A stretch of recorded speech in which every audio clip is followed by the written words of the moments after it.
eu sou tecnóloga hidráulica e saneamento, formada pela Faculdade de Tecnologia de São Paulo. Sou mestre em ciências, formada pelo Programa de Meio Ambiente, Saúde e Sustentabilidade da Faculdade de Saúde Pública da USP. Eu trabalho hoje como tecnóloga em saneamento na Sabesp. Eu vou falar um pouquinho com vocês sobre conceitos e correlação entre saúde e meio ambiente. E antes de começar, vou fazer a minha autodescrição. Então, eu sou uma mulher alta, negra, tenho cabelos cacheados, curtos, né, um pouco abaixo das orelhas. Estou vestindo uma camisa branca e um jeans azul. Veja nesta aula um estudo sobre as desigualdades no Brasil. Então, a gente tem aqui nesse período de pandemia, a gente já vinha, né, com uma crescente desigualdade. O Brasil nunca deixou de ser desigual, mas nesse período a gente percebeu um aumento, né? Então, acho que é mais pertinente ainda a gente estar trazendo esse tema para trabalhar. Então, a persistente desigualdade no Brasil afeta as condições de saúde e meio ambiente, porque a partir desses últimos 3 anos aí, a gente passou a prestar muito mais atenção, né, nas questões que estão relacionadas aos agravantes aí com a saúde e o meio ambiente, né? Então, nós vamos aqui tratar, né, de desigualdade social, saúde, pobreza e meio ambiente. Aí a gente fala aqui, né, do Brasil, desigualdade e fome, né, que infelizmente é uma realidade antiga do Brasil, né, e que agravou nesse período. Então, em 2017, a Oxfam lançou um relatório, né, que é intitulado A Distância que Nos Une. Esse relatório apresenta um retrato das desigualdades no Brasil. Então, eu trouxe aqui alguns dados, né, desse relatório. Então, de acordo com o estudo, no mundo, 8 pessoas acumulam patrimônio equivalente à soma do patrimônio de metade da população mais pobre. Então, os 8 mais ricos, a soma do patrimônio dos 8 mais ricos é igual, superior, né, à metade da população mais pobre, né, a soma da metade da população mais pobre.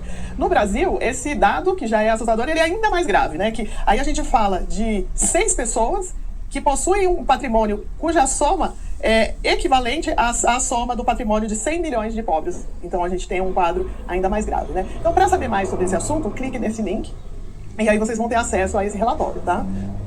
Aqui a gente tem um retrato que é muito emblemático, né? Quando a gente fala de desigualdade, eu acho que nada traduz melhor que esse retrato. Então, é uma foto do bairro do Morumbi, né? Em que do lado direito, do lado esquerdo, a gente tem a favela de Paraisópolis, que é a maior favela do Brasil, e do lado esquerdo a gente tem um prédio de alto padrão, um apartamento por andar, né? E em cada sacada tem uma piscina, né? Então, a gente consegue, com essa imagem, ver o quanto nós somos desiguais, né? Então, essa imagem é muito importante. Aqui tem os dados da favela de Paraisópolis, que são 46.826 habitantes que tem na favela. Então, é a população de alguns municípios, né? O município de Rio Grande da Serra, mesmo aqui na região metropolitana, ele tem uns 45 mil habitantes, mais ou menos. Então, só a favela de Paraisópolis tem mais do que um município aí pequeno, né? Então, esses dados são do censo de 2010, né? Que a gente ainda não tem os novos. Então, e aí a gente tem esse contraste, tá? Falando aí de desigualdade e fome ainda, né? Então, na realidade atual, o 1% mais rico da população mundial possui o equivalente à soma dos bens dos outros 99%.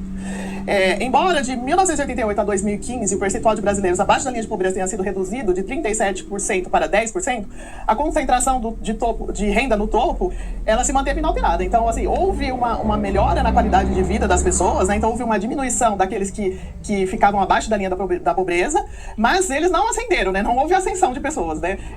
A parte de cima da pirâmide, ela continuou intacta, tá? Esses também são dados do relatório.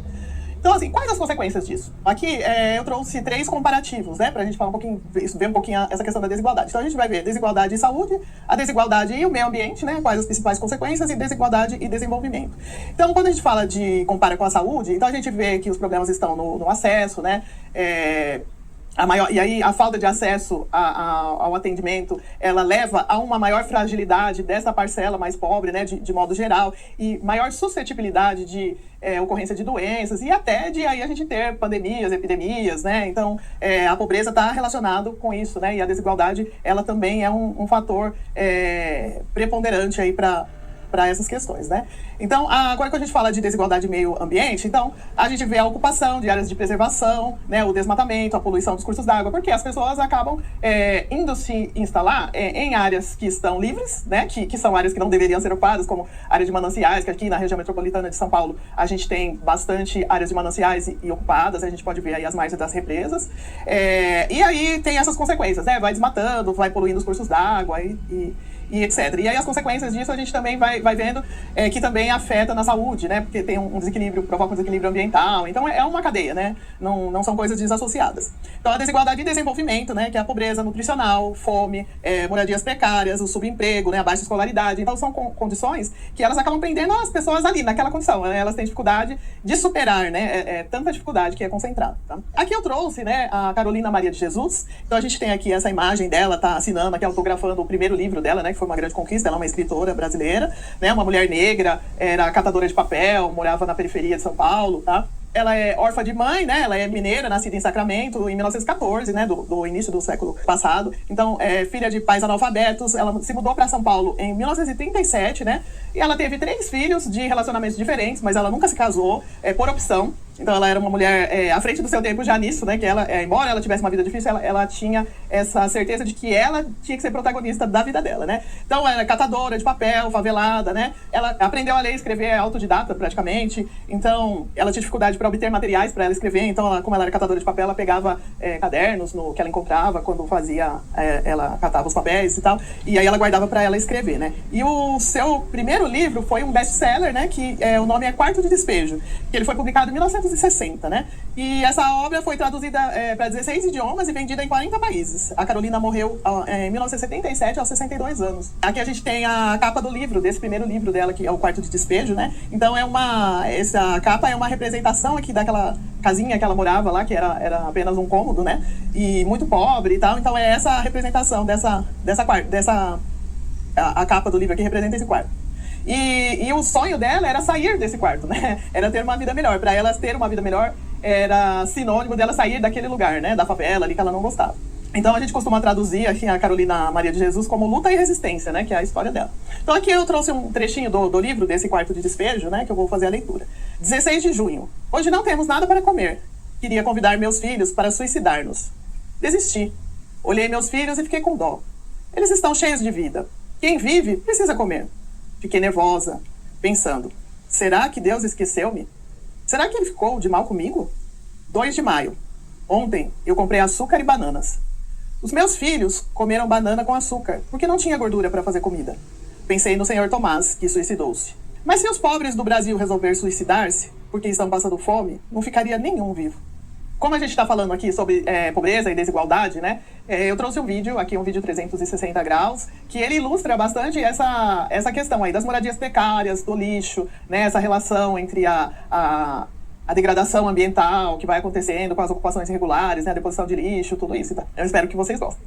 Então, o que a Carolina, esse livro, né, ela descreveu, foi um diário, né, o Quarto de Despejo, era um diário da vida dela. Né? Então ela foi contando, narrando ali as dificuldades dela. Então, quando ela tinha um tempinho, os filhos dormiam à noite, ela cansada, mesmo assim ela fazia questão de ficar lá escrevendo, porque ela tinha essa impressão, né, essa certeza de que isso ajudaria ela a vencer as dificuldades todas, né? Então, no livro ela faz uma narrativa muito de todas essas dificuldades e ela fala muito desse desejo dela de conseguir sair de lá da favela, né, e abandonar o Quarto de Despejo, que ela conseguiu a partir de quando ela conseguiu publicar o livro. Então, ela conta também, né, como ela conseguiu publicar o livro e depois disso ela escreveu ainda mais alguns livros. E ela é emblemática por quê, né? Porque ela é como a gente falou lá, né? Ela é resistência, né? Então, infelizmente, enquanto a gente não tem políticas públicas que tentem de fato solucionar o problema da desigualdade, a gente tem que contar com a resistência, né? Infelizmente, isso é o que tem feito os pobres continuarem, né? Então, a gente precisa refletir nisso, né? A necessidade de criação de políticas públicas para diminuir as desigualdades do Brasil,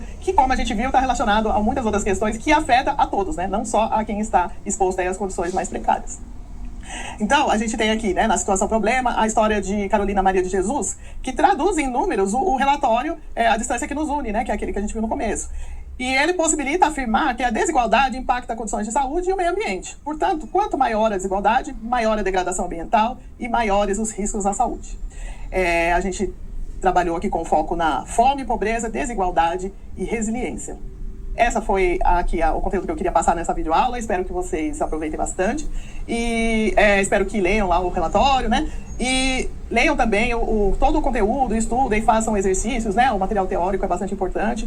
As indicações que tem de leituras, é bastante importante a gente estar procurando mais conteúdo para ir acrescentando aí, a gente conseguir ter aí construir, né, mais o pensamento e os conceitos. Então, até a próxima aula. Muito obrigada.